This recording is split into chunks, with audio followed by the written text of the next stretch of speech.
Hey everyone, my name is Lavette Azap, I'm Diana. I'm Khalil. And I'm Jessica. and today on our podcast series, we're going to be discussing essentially what is to be done.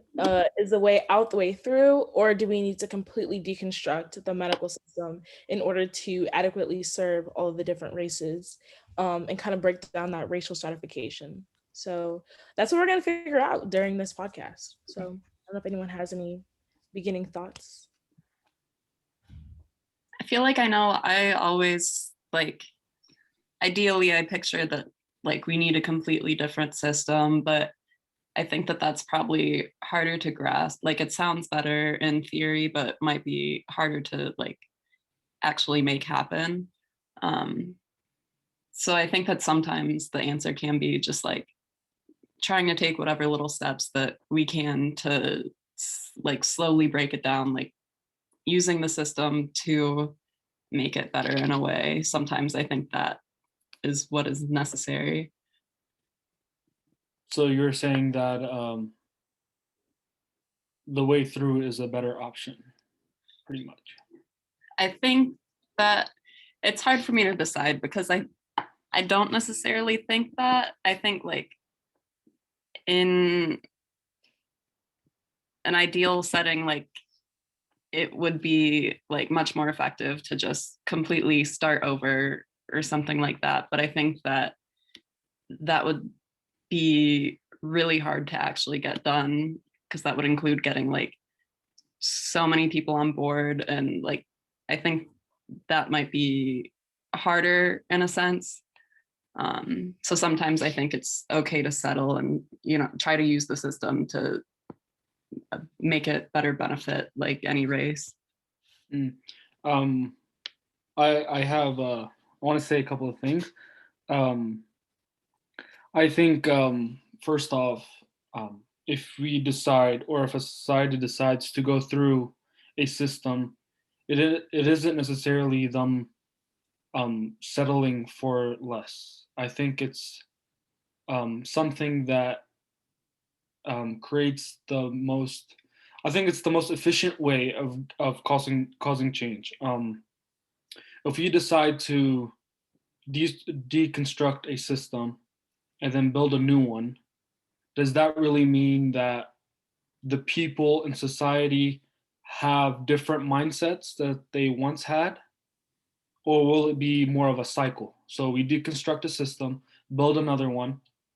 The same people in society are the same ones that were before, and their ideas are the same. So do we deconstruct the system or do we deconstruct the thoughts and ideas of people within a society? I think it's a little bit of both. And I also feel like you can't have one without the other. And let me go. Here it is. And I think it was in Woodson's Miseducation of the Negro. And he talks about how eliminating bias in the classroom is more important than what was it? It was more important than the anti-lynching movement. And I think obviously the movement was important just as much as, the movement with healthcare disparities and in science and so on and so forth is important. But it does start within the classroom, the conscious mind. So I think it's a little bit of both. I don't think change will really happen if we're not attacking where the thought's coming from Mm-hmm. to start with. And I think I don't know if that's what you're asking, but I think it's a little bit of both.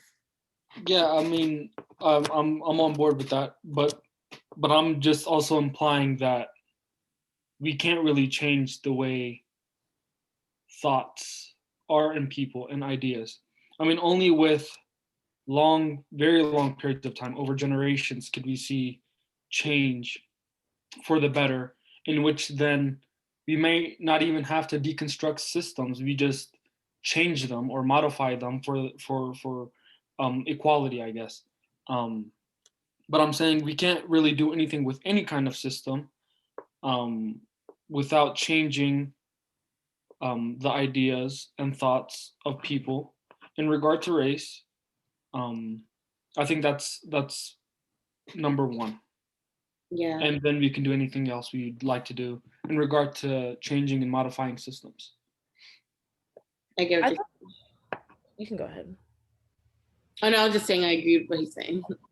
I think, I mean, when you think about movements though, like it is kind of changing the way that people think. Like when you think about Black Lives Matter, like you're raising awareness for all these issues faced by like Black people.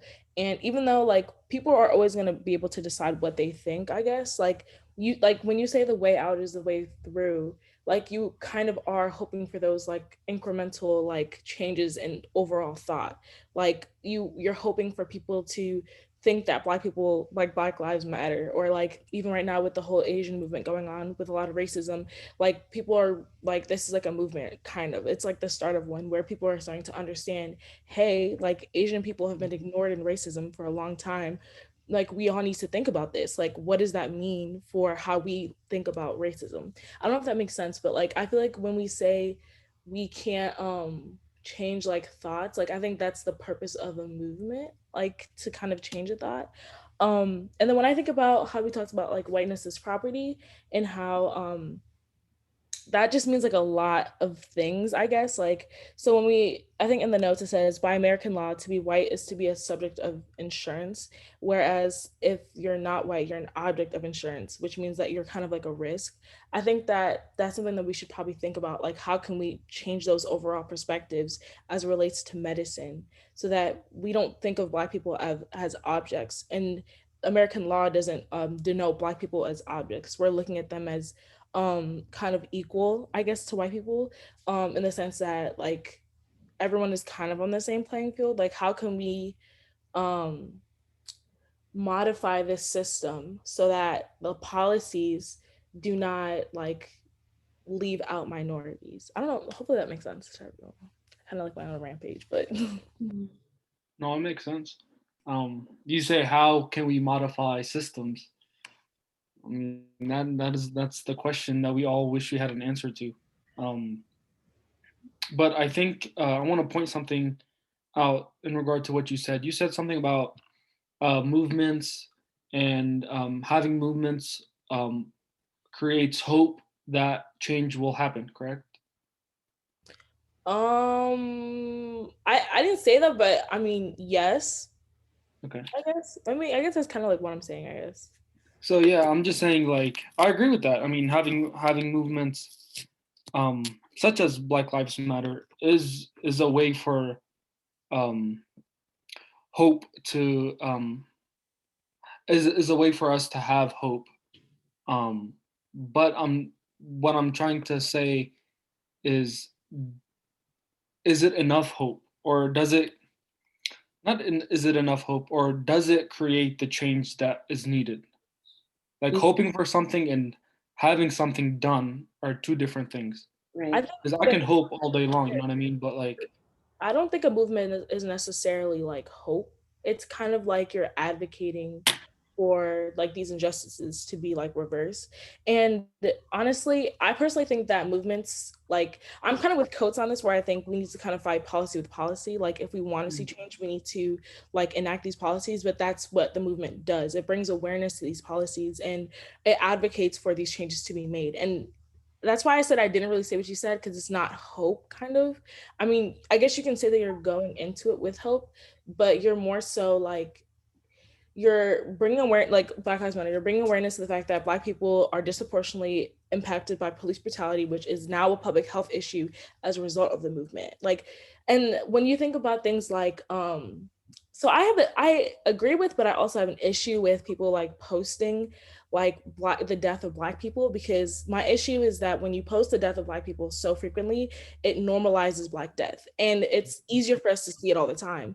I mean, if I see somebody get shot, I saw like an article this morning about a baby getting shot in the head, and that wasn't like surprising to me because like I've seen it so many times. Like, and it's just I haven't, anyways, that's just my own personal vendetta. But it's also like important because without it, white supremacy, like those like moments we would never see with white supremacy. Like we're not hoping, we're exposing like the white supremacy that is deeply ingrained within our system, and without exposing it, we like, you kind of can't get through it unless you expose these really like harsh realities for Black people. And so I think when we say like movements, I think they're important, but I think that they're important in the sense that they raise awareness to issues and advocate for these policy changes. And without these policy changes, we're kind of stuck in our positionality, if that makes sense. Yeah, I agree with that. I agree with both of you. I feel like the movements and the marches alone obviously won't make much change, but um, it gives enough power, if that makes sense, to bring in awareness to these issues. And I feel like going off of that, going back to the quote I used with eliminating bias in the classroom, for example, in medical schools, they don't teach these medical students what certain diseases look like on Black people. Like there are people that go through 8, 12, 16 years of medical school and residency, and you know, they meet a Black patient and they never really learned how like a certain disease is supposed to look. You know what I mean? And so something like that, you need laws to fix that. Like these books need to be changed. There need to be laws that account for everybody, you know. And going off of what Lavette said, is definitely a policy thing. If you were to ask a private medical school to change their books, I doubt they would do so, you know. But if you have a law implemented that's like, it's mandatory to account for everybody, and not just having healthcare in relation to whiteness and whiteness only, that's where we start to see change. And so, and I even think Woodson as well mentioned something about like justifying your right to exist. I feel like that's what these movements have been doing. It's brown and Black people and so many other minorities justifying our right to adequate healthcare, or to you know, not being hunted down by police and et cetera. And so I feel like outside of justifying our right, there needs to be policies, like she said, put into place. And so I feel like an example of that would be like, I mean, we all know about, what do you call it? Come on, help me out here. What is it called when they allow us, a certain amount of minorities to be into like a school? There it is. I don't know why it wasn't coming to me. I feel like something like program like that, something like that needs to be like fixed. You know what I mean? I feel like it's not doing enough. And I think that's the issue. We have too many like programs and not enough laws, too many like, oh, we're gonna teach like how not to discriminate, or, you know, like we have these like Black token students in these classes and in these spaces. And I feel like that's not gonna go anywhere. Like we really need like laws in place. And I feel like I'm saying the same thing over and over, but you know. Yeah. Mm-hmm. I think that makes sense, kind of, to like you're kind of saying that there needs to be more like regulation on a larger scale, as opposed to just like individual like programs that different schools or anything might have. Yeah, like I feel like I'm trying to say a lot, which is why it's not really coming together like I'd like. But I think there are a lot of efforts being made to help these disparities, you know, but it's just not enough. When everyone isn't held to the same accountability, which would be a law, it's not enough. You know, like with affirmative action, it's still not enough.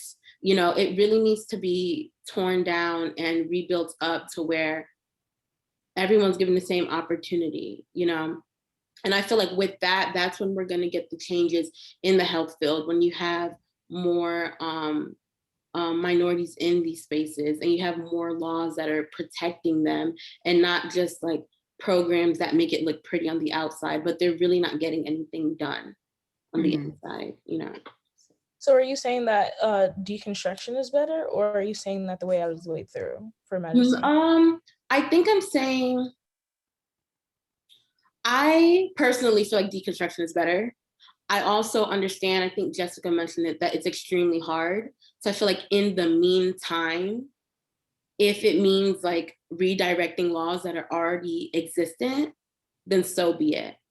You know, if that's what's gonna give like the change now, you know, because I feel like it will be extremely hard to just get rid of everything and start over. Although that's what I believe should happen.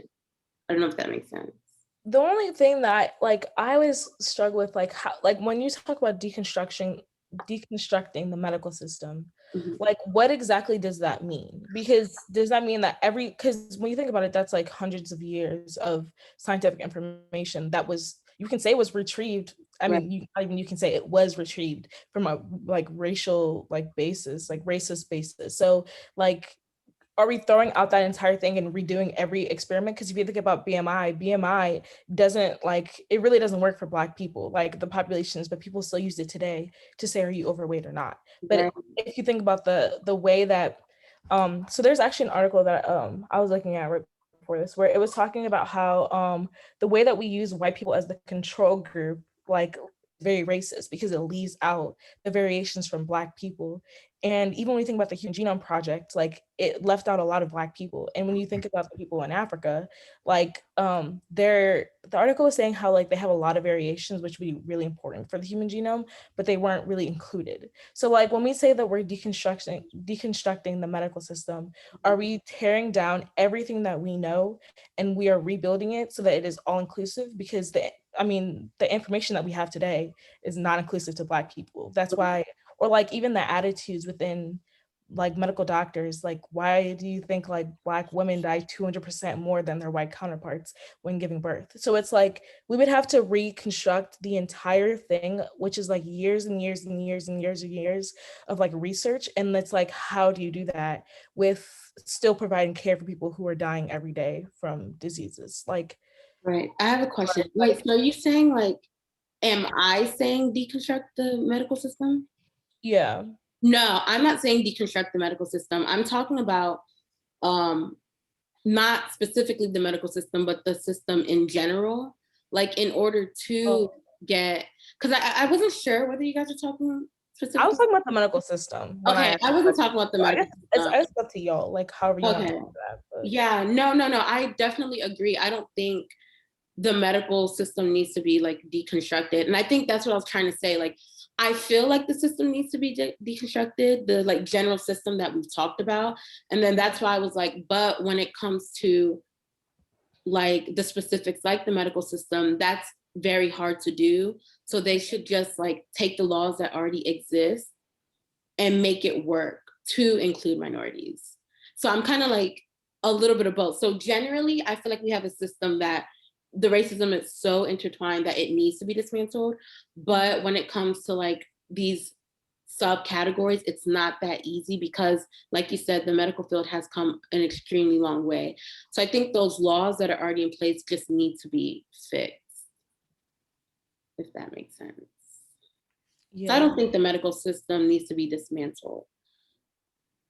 Yeah, I mean, when you think about like what are people doing in medicine now? Like that's why I think like movements are important, because like I think I might have said this in the last podcast, like they're important in like, I think like our professor said something about like, can you shame like people into kind of agreeing with you? But if you think about it, like when you talk about all these public health issues and racism in medicine, it kind of shamed medical schools into like raising awareness a little bit. Now, how important was that like in actually like eliciting change? I don't know. But like I said, I think in the last one too, when I was applying, like on the front page of every medical school was a statement about racial injustice. And it was kind of like, for me, I'm like, okay, this is funny. Like y'all have been here for a long time. And just because of Black Lives Matter, now you all are raising awareness to this. And like in interviews and in every question, like they would always say, like, so how do you think you can address racism in like medical, like the field? And I'm just like, it's just kind of, I think, funny in a way, because like I think you can kind of shame people a little bit in medicine to kind of care. Hopefully that makes sense, like when I say shame, but like raise an awareness of it and make them realize, like kind of like force them into like caring, because do no harm, the Hippocratic Oath, like it's ethics. Like when you think about medicine, it's all about ethics, and when you put it in an ethical perspective, I think you make people care. But I know we're probably over time, but I think that we can implement things within medicine and like the curriculum to bring like race at the forefront, if that makes sense. No, for sure. I do have a question though. Do you think it would really like change their opinion? Like you kept saying, like make them care. Do you think people can really be guilted into caring? I think okay, so when we talk about policies, right? But there are definitely a lot of legislature that says don't kill people, but at the end of the day, we still have murderers. Like, Right. you know what I mean? So it's kind of like I feel like you put in these laws and you put in these policies and you kind of set the authority that like it matters, I guess. And you can never say if people are going to care or not. Like just because someone takes an implicit bias class doesn't mean they care about Black lives, like to be honest, because like a lot of doctors are racist, let's just be honest. But I think that these attitudes can change over time with these like policies. And I personally think that it really does start a lot with education and like making physicians understand like before they're even really doctors, like making them understand like why this is important. And I think to go way back, I think it should really start like in elementary school, because it's ridiculous that it took me all the way to coming to college to really understand like Black history. Like I cannot really tell you anything about history other than slavery. Like that's all I can really say. Like I don't know, it's kind of ridiculous. I think when we educate people, like it's really important to change attitudes, but in order to kind of enforce this, we need policies. But I mean, you really can't say who's gonna enforce, like actually abide by what. Like, I don't know if that even answered your question, because I kind of basically said I don't know, but like it kind of just is reality. Like who can say that? Like I don't know. Yeah. I don't know either. I wish I had an answer. I don't even think policy is. I don't even think policy does. I don't want to say anything because it does something, but it doesn't do what we hope for it to do. I think there's a lot of things that we can do other than policy, in which I have no idea what they are, to potentially create a larger change in comparison to what policy does. So I don't know. I wish I have answers to questions that are being asked here. Diana, you asked the question. Could you repeat that question? The last question that you asked. I would be lying if I said I knew what I asked. I had something to say, but I forgot what the question was. Or I want to make sure that I think I asked her, so do you think that you can really guilt like the system into caring, like truly caring? Yeah, so that was like one of the points that I was making early on, when I was saying like, just because you guilt the system to modify their acknowledgement of race, does that really mean that the people that are doing the change, quote unquote, really do care about the things that they're modifying? Does that make sense? Yeah, and I would say no. And I feel like the way we feel right now, being confused about what the answer is truly how everyone else feels, because it is a very complex issue and there's so many layers to it. But I think no. And we see it today. Like, look at last year when we were protesting. What did they do? They created laws that made it elite. You can go to prison just for protesting or being within it. And so laws can, like,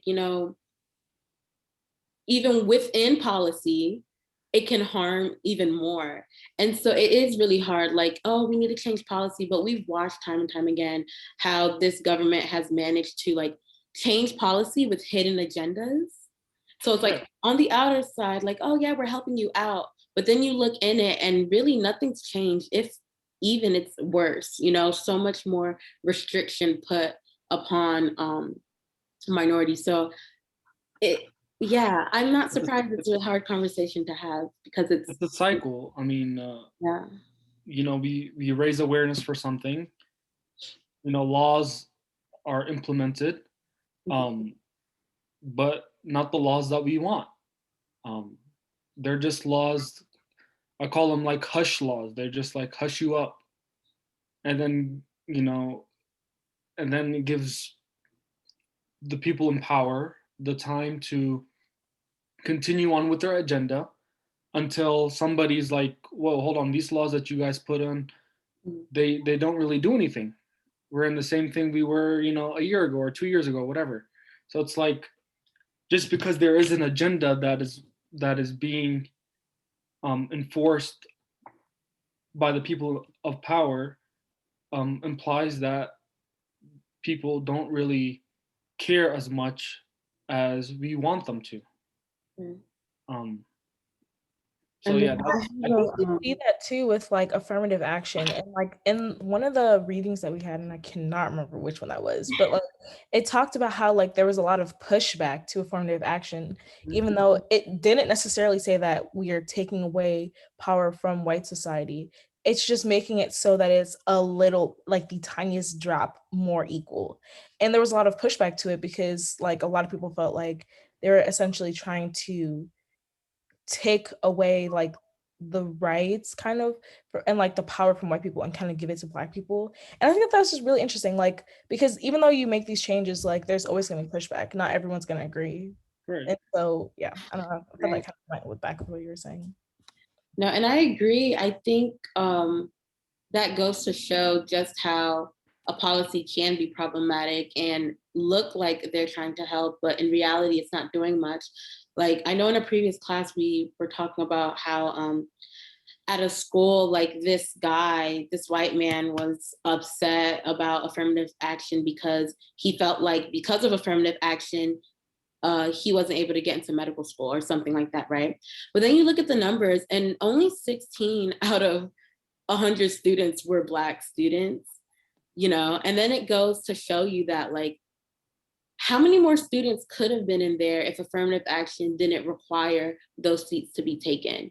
I feel like once they get that 16% that they're required to take to have of Black students, they're like, all right, we've met the goal, And so it makes you think like, it's kind of like you said, hush, like, all right, there you go, you got it. Are you happy? Right. But then how many Black or brown students were actually deserving of more seats? And that's the issue with policies that are, pretty in pink on the outside, but they're truly not doing anything. For all 45 of that 100 should have been Black students or brown students. But affirmative action is like, oh, well, we're mandatorily putting these people in there, like, be happy, so.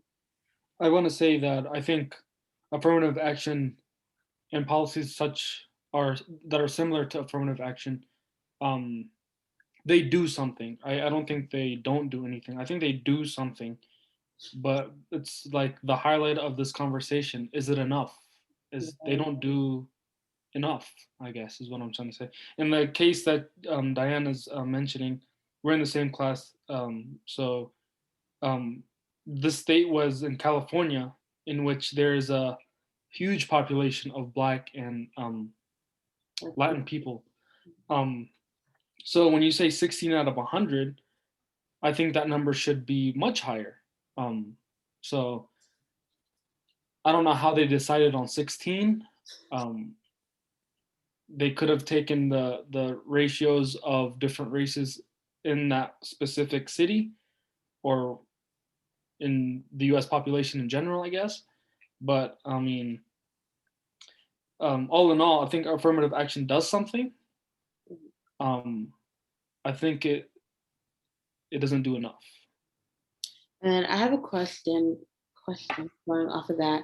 So what do you guys think, right? If you could implement a policy or a program or change an already existent policy, what would you do to make it enough or close to enough? Like, what do you think is something that would I don't ever think it'll be enough, but what do you think is like a law or something that would, you can see the results in front of you? Like, okay, it's doing its job.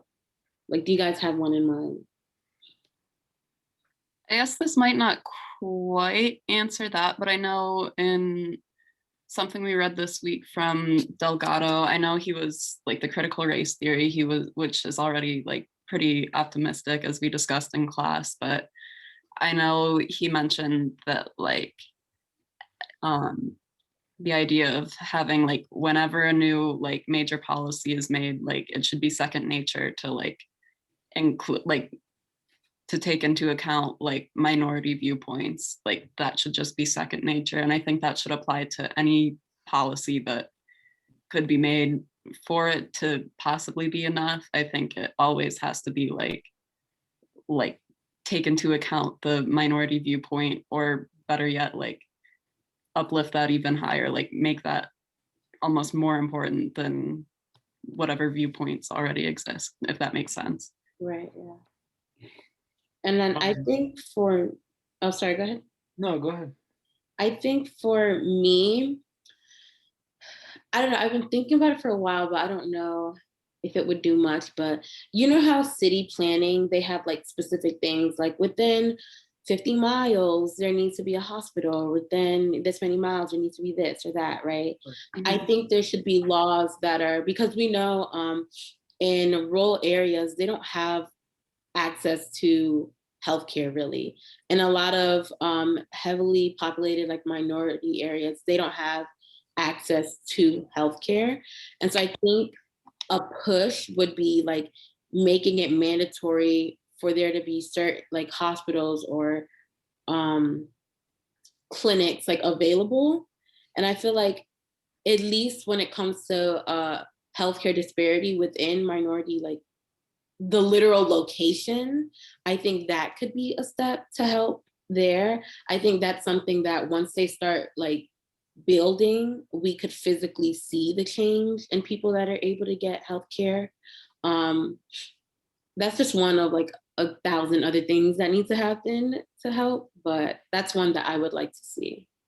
I would maybe challenge that a little bit and say too that for it to be enough, like you would have to make sure, like if it's a rural or a poor like community already, like those people also might not have the means to afford any health care. They might not have insurance. So I think that that would be like a step even further to like make it better, is to like, I don't know, find some way to make sure that everyone could actually afford it too. Yeah. Step further would be, you know, are these communities being well represented in hospital settings? Because we have a lot of like white doctors, but you know, I would assume that people are more comfortable having a doctor that is similar to them, if that makes sense. Yeah. I know like my parents are more comfortable having a doctor that knows the, you know, the Arabic, for example, because they both speak it. So like, are these communities well represented in hospital settings, in which gives the patients comfort to go there in the first place? Because that's also a barrier to minority groups receiving healthcare, is they choose not to because they're not well represented, or they don't feel comfortable getting healthcare. So that's also a barrier that should be considered. And I think even going off of that, since we're pushing it further, in order to get those people in these areas, we need to go back, trace even farther to the classroom, because if you have minorities being put into these positions to help their own people, but then everything they're being taught is in relation to a white man, there's only so much they can do for their people.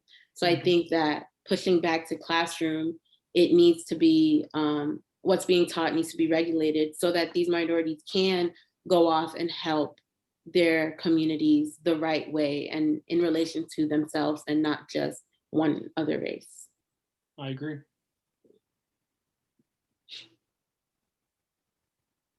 Anything else? That's the only question I have. I don't know if you guys have questions. It's a deep question.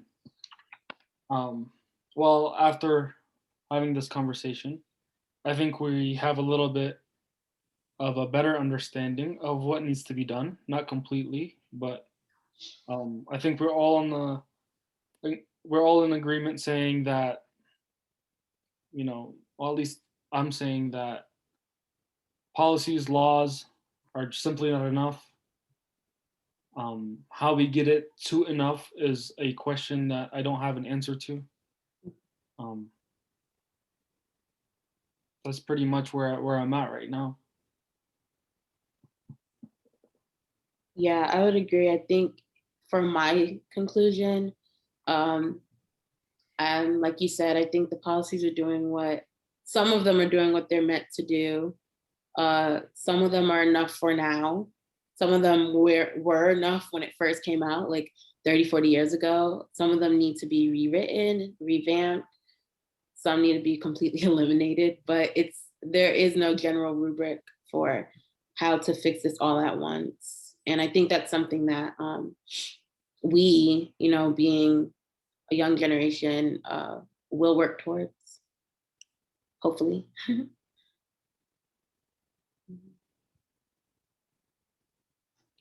I don't know if anyone else. And also Khalil's frozen. So. Oh. So what are we doing? Are we just saying like our end conclusions? His thing. Yeah. Yeah, I was. That's what I put. And yours is the way out is the way through, kind of, or Me? yeah. My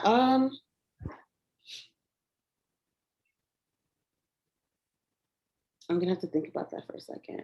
I'm gonna let you do your conclusion. It's hard. No, actually, no. I think what I'm saying is it's hard to know what I think should really happen. There's a lot. If I'm being honest, I don't really know. I think personally, when we talk about the overall system, I think it should definitely be dismantled, but medicine is just hard just because of how much history and how much, like, you can't kind of dismantle like information, I guess, like that's valuable. So I feel like the way out is way through. I think that it's important for us to implement policy changes that make Black communities a priority. And I think that like attitude changes are just as important, and it's essential that we kind of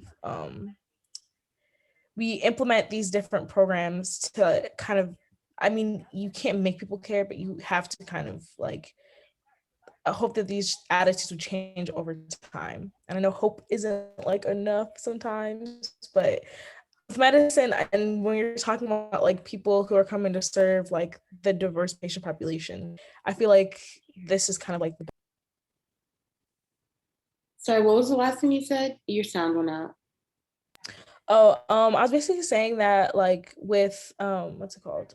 With like programs, I think they're important so that like programs and then education. Like I think we need to implement like more diverse like education practices, whether that's microaggressions, whether that's learning like what different diseases look like on Black skin or like in Black people. Like we need to implement those things to kind of make the field more inclusive to like Black people and other minorities. Mm-hmm. And then policies also that like, I remember I did like sorry, not to go on a tangent, but I did like a paper and it was talking about how like some immigrants like couldn't get health insurance for like the first 5 years or something. While now that is like being like reformed and stuff like currently, but it's like imagine that like those policies that like specifically target like minorities and like immigrants, but like if those immigrants were to like kind of get federal assistance and stuff to get money to pay for health insurance, and the government thinks I forgot what the word is called, like if they think that they're like a public charge, then it prevents them from actually gaining like like actual like I think it's like refugee status or something like that in the United States. So it's like if we break down these policies that like leave minority communities outside, kind of like on the outside of medicine, and we kind of make them more inclusive, I think things like that, like slowly over time, will be important. Hopefully that makes sense. Yeah, I would say that probably for now, the way out could be the way through. Maybe the end goal would be like in like 100 years or so that we would have like a complete different like system, that maybe someday everything, like all the racist policies we have would be eradicated. But I think for now that probably the easiest way to like make any movement forward at all would be the way through.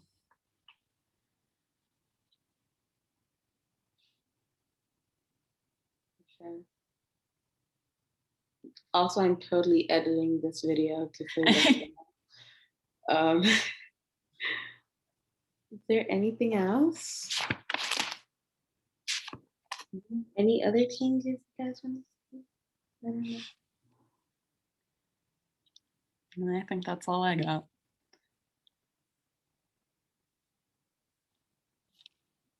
Is Khalil muted? Can't hear, you're on mute. Sorry, guys.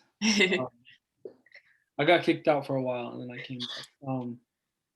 I was just saying, I have nothing else to say. I mean, other than it is what it is. Like, as of now, that doesn't mean that we can't do anything about it. I'm just saying, like, what we have so far and what it's doing to our societies is what it is. I mean, we got a lot of work to do.